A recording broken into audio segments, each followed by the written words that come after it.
growing, plotting, or planning with increased capabilities, we will strike. And that pertains to Islamist organizations all across the continent. But it also, we have to work with partners and allies. I mean, foreign internal defense and security force assistance. I was with Green Berets this morning. You know, we think of Green Berets in the context of post 9/11, right? Kicking down doors, and they're really good at that. But what they're best at is doing security force assistance and foreign internal defense, where they work with local security forces to build up their capabilities so that it's indigenous forces fighting Islamists because they want to secure their country as well. And AFRICOM is very directly committed to doing that. That's a mission very much worth resourcing. And I mean, Africa is very much the front lines of a fight from Islamists. You've got Christian populations that are under siege in Africa and have been ignored for far too long. And American interests there, it matters a great deal. And Islamists, we're not going to allow them to maintain a foothold, especially to try to strike at America. We're going to finish up with 2 questions from these 2 local outlets. Sir, okay, one more here and then here. John Banner with Stars and Stripes.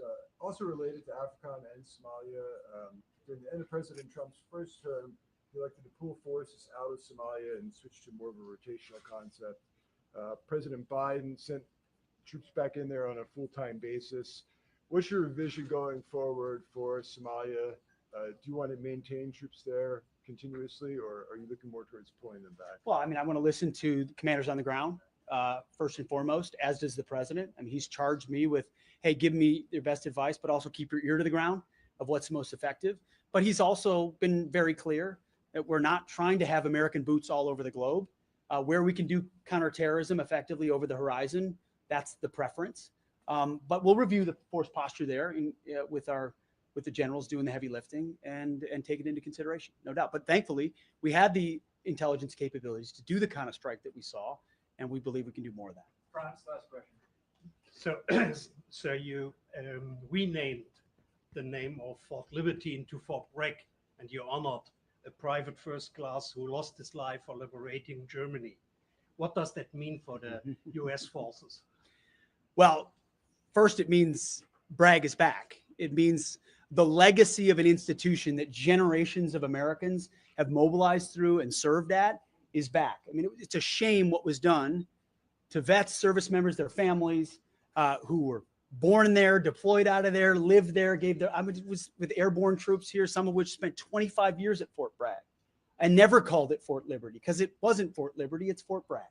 And so I was honored to be able to put my signature on that. By the way, with the support of the President of the United States, who set the tone on this and said, I want Fort Bragg back.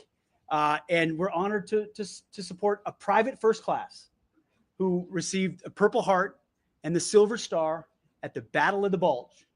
We're honoring a private first class, and I'm proud that we have a Marine Corporal as the Vice President of the United States too. Junior enlisted have never seen better days. But it's about that legacy. It's about the connection to the community, to those who've served. And we're not, as the president has said, and I've said as well, we're not done there. There are other bases that have been renamed that erodes that very same legacy. There's a reason I said Bragg and Benning when I walked into the Pentagon on day one, but it's not just Bragg and Benning. There are a lot of other service members that have connections, and we're going to do our best to restore it. It's an honor to do so. Thank you all for your time. Appreciate it. Thank you. Thank you. Thank you. Thank you. More time later. Thank you. Thank you. All right.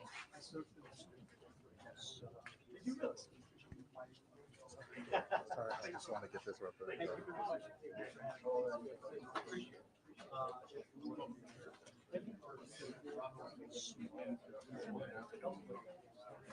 That was 17.